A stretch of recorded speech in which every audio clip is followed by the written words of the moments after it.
Pinguin-Template machen.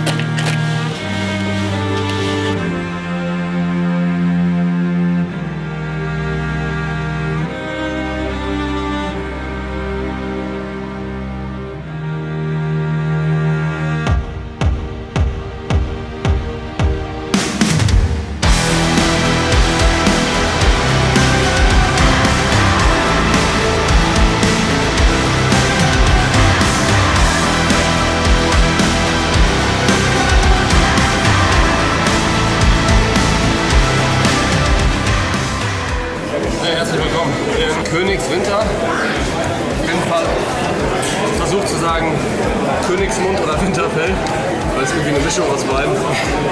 Eigentlich auch Köln. Hier wurde was gedreht. Genau, hier wurde Star Trek gedreht. Hier wurde Star Trek gedreht. Also wo wir gerade beim Thema waren. Und herzlich willkommen bei TV Plus. Episode 422, glaube ich. Ist doch krass, oder? Das ist viel.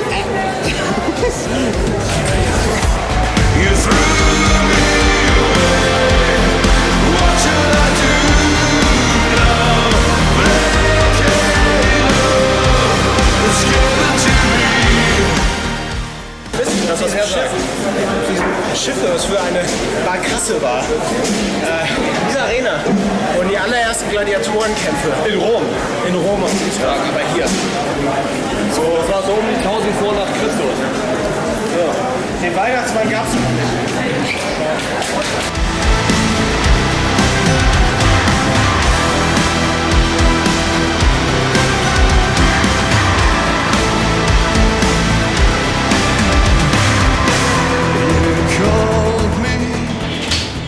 Das Schöne ist, dass wir auch später mit TV of the Lost live sind. Also wir sind jetzt parallel live. Ja. Das ist das Krasse. Doppel live. Ich kann dir sagen, ich bin ziemlich live gerade. Was ist das für ein Live? Was ist das für ein Live?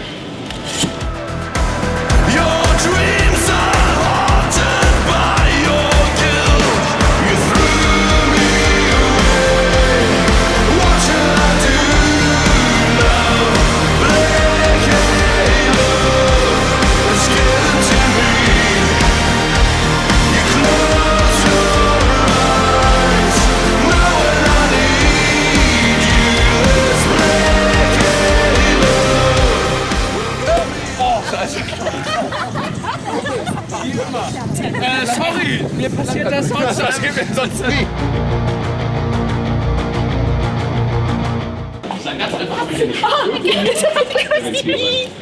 Das ist schön. Ein bisschen süß, ein Hai-Kostüm. Das ist doch was für dich. Das ist schön. Das hat auch deine Größe. Es ist in lila. Toll. Ich will es haben. Ja, ja. Hotel Lorelei. Mensch. Das ist unser... Guck, das ist unser Hotel. Wusstet ihr, dass hier in Königswinter die Currywurst erfunden wurde? Und zwar von Tim Curry. Ja, von dem Schauspieler Tim Curry, der hat der nicht irgendwie den Clown in S gespielt oder so? Ich glaube. Nee, Quatsch, der hat Forrest Gump hat er gespielt. Genau. Also der Schauspieler Tim Curry, der Forrest Gump gespielt hat, hat die Currywurst hier in Königswinter erfunden. 1912. Oder auch die Phosphatstange, wie wir sie liebevoll nennen. Ich sag ja, das Leben ist wie eine Schachtel Pommes. Immer zu viel Salz.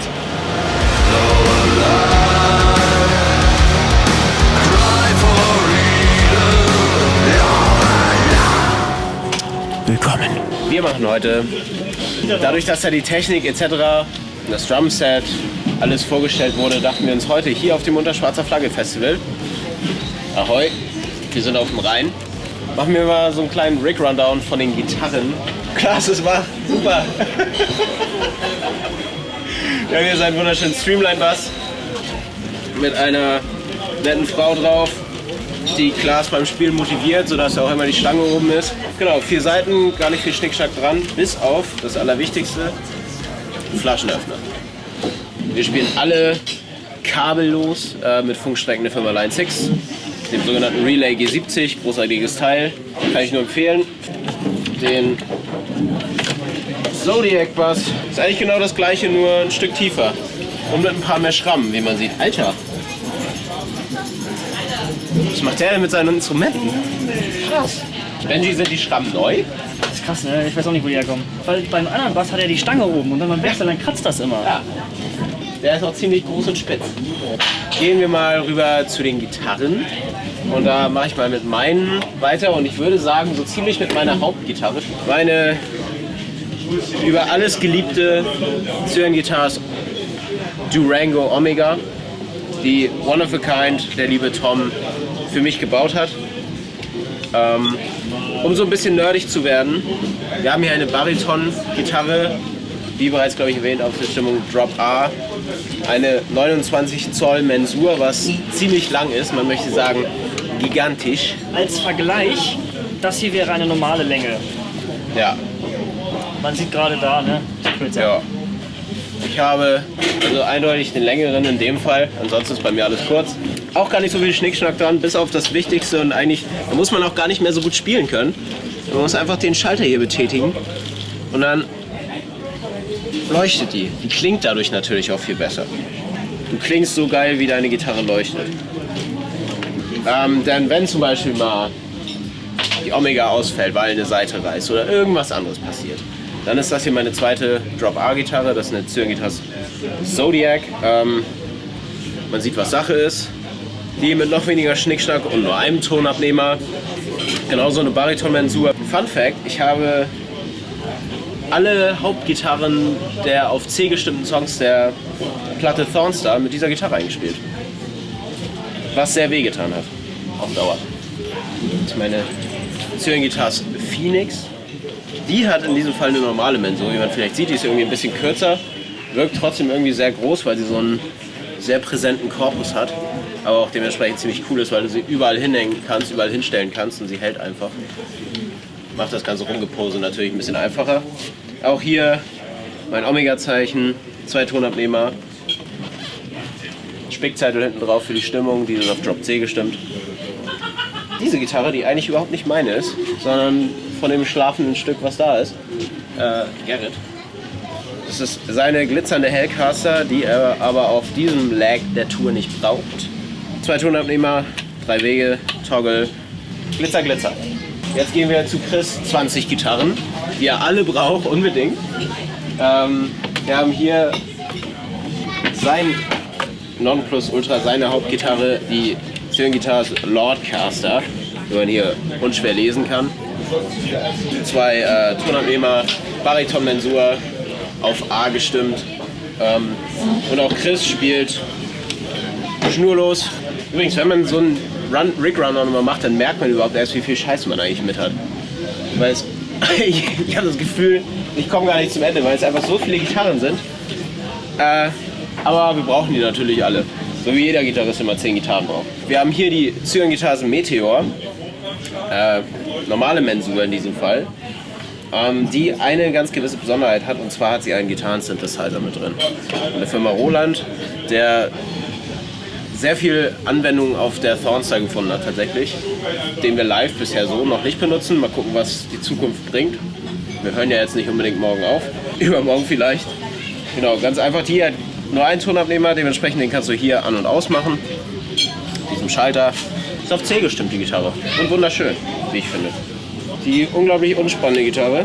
Nein, Quatsch. Das ist so ziemlich der Hingucker irgendwie auf der Bühne aus diesem Grund. Diese Gitarre leuchtet auf verschiedenste Arten und Weisen. Diese Gitarre hat einen sogenannten Peak-Detektor drin. Das heißt, immer wenn dieser Detektor Pegel wahrnimmt, also Ausschlag des Tonabnehmers, fängt der gesamte Korpus, die gesamte Korpusfläche hier mit irgendwas 700 kleinen LEDs an zu leuchten, was natürlich unglaublich geil aussieht auf der Bühne und immer noch nicht seinen Nutzen, seinen Effekt verfehlt, auch wenn wir sie schon so oft gezeigt haben. In dieser Funktionsweise ein weltweites Unikat. Das gibt es so nicht nochmal. Das, was er sagt. Obwohl Chris hatte so ja schon, die hat er ja kaputt gemacht, die eine. Das ist jetzt schon die 5. Er hat eigentlich schon 4 kaputt gemacht. Heute macht er wieder eine kaputt. Also kein Unikat mehr. Nee, aber nur Chris hat die. Natürlich wieder von Cyan, die Cyan Breed, der hier ein Putty fehlt. das ist okay. Auch die hier kann leuchten, das sieht man jetzt gar nicht so gut. Auch hier natürlich, je krasser deine Gitarre leuchtet, desto geiler spielst du. Und hier hängt schon so dran. Ich richtig sauber gemacht, ne? Ja. Die ist auf C gestimmt. Die ist auf C gestimmt. Geil, okay. Die ist auf C gestimmt, Drop C. Eigentlich haben Gitarren ja mindestens 6 Saiten. Aus dem Konzept sind wir rausgewachsen. Haben uns bei diversen Gitarren verkleinert. Diese Gitarre hier, die Faust, die Gitarre Faust, hat zum Beispiel nur 3 Saiten. Basssaiten, Bassmechaniken. Das ist, glaube ich, die leichteste Gitarre, die ich hier in der Hand hatte. Hat ja nur 3 Seiten. Bitte? Hat ja auch nur 3 Seiten. Stimmt. Jetzt, wo du es sagst. Mit der wurde zum Beispiel Ruins eingespielt, weil die einfach so weit runterkommt. Jedenfalls nicht nur mit dieser Gitarre. Wir haben Ruins eigentlich mit dem Bass eingespielt, weil der auf Drop E ist. Sie wurde von John Five unterschrieben, was Chris automatisch besser spielen lässt. Wenn ihr nicht wisst, wer John Five ist, googelt mal. Garrett, der ja nur so ein halber Gitarrist ist, braucht nur ein Drittel der Saiten. Er hat nur 2 Saiten, um so ein bisschen Power-Chord-Geriffe mitzumachen. Kann aber, wenn er diesen MIDI-Controller an seinen eigentlichen Synthesizer, an sein eigentliches Keyboard anschließt, genau diesen ebenso spielen und dann dementsprechend gleichzeitig Gitarre und Keyboard spielen. Was ich für Garrett echt bemerkenswert finde. War auch das einzige echte Instrument, bis auf das Schlagzeug, im Black Halo Videodreh. Alles andere waren Dummies, Attrappen. Die hier hat er mitgespielt und ist tatsächlich so gut wie gar nicht dreckig geworden. Es war sehr mutig von Garrett, das zu machen, aber ja, sie hat überlebt. Ja, wir haben alle 20.000 Gitarren durch, die wir alle brauchen. Ich sag's mal wieder. Die ihr dabei habt. Die wir dabei haben. Wir haben natürlich nochmal das gleiche zu Hause und im Pro-Raum nochmal. Der Logo.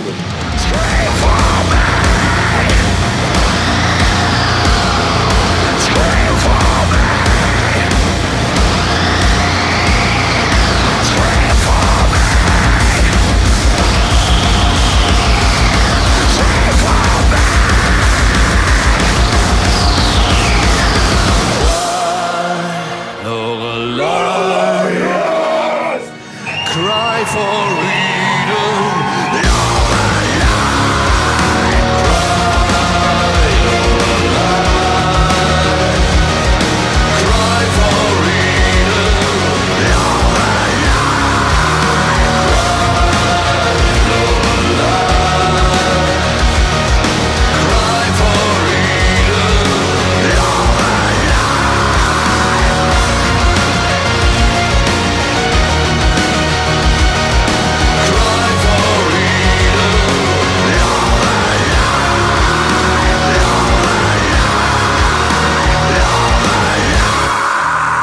Vielen Dank an euch alle, dass ihr da wart. Das war unvergesslich für uns. Vielen Dank an Kai und Marco fürs Einladen. Und die tolle Organisation. Und es waren 1300 Leute, habe ich gerade gehört, nicht 800, wie ich dachte. 1300 Leute auf so einem Schiff springen. Das war die krasseste Hip-Hop-Party des Jahres, jetzt schon. Danke, Mann. Und das in diesem geilen Boot vor dieser geilen Kulisse. Happy Birthday.